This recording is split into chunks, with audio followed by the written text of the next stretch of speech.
પ્રદેશ કોંગ્રેસે પણ પત્રકાર પરિષદ યોજી હતી।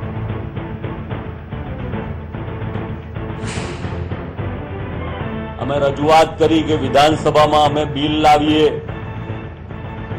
તમે બિલ લાવો અને અમે ટેકો આપીએ અને આ 20% અનામતનો લાભ સવર્ણ સમાજને, પાટીદાર સમાજને, અન્ય સમાજને મળવો જોઈએ। બિલની કોઈ ચર્ચા કરવામાં આવી નહીં, બિલને ચર્ચામાં પણ લાવવામાં આવ્યું નહીં।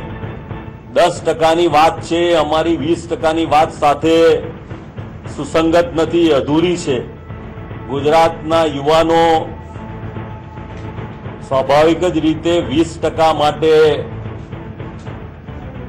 માગણી કરી રહ્યા છે। કોંગ્રેસ પક્ષ આ માગણીનું પુનરાવર્તન કરે છે।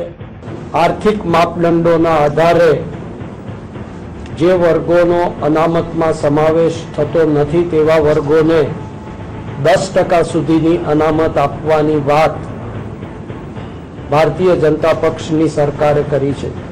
હું માનું છું કે સરકારની આંખ ખૂબ મોડી ખુલી છે અને હજી પણ હથકચરી ખુલી છે। ઈબીસી ઇકોનોમિક બેકવર્ડ ક્લાસ જેને કહેવાય, એમાં 6 લાખની કેપ મારી છે, બરાબર નહીં। સામાન્ય રીતે બહુ મોટો સમાજ, પાટીદાર સમાજ હોય, વાણિયા, બ્રાહ્મણ, રાજપૂત, બાકીના ઠક્કર, બહુ સમાજ બાકી રહી જાય છે। 10%થી એમનું ગરદન ન તૂટે। વિકસિત સમાજ જે કહી શકાય એની હાલત જો આ હોય તો ગુજરાત વિકાસ મોડલનો આ પર્દાફાશ 10%ના બદલે 20% ઈબીસી હોવું જોઈએ એવી અમે માગણી કરી છે।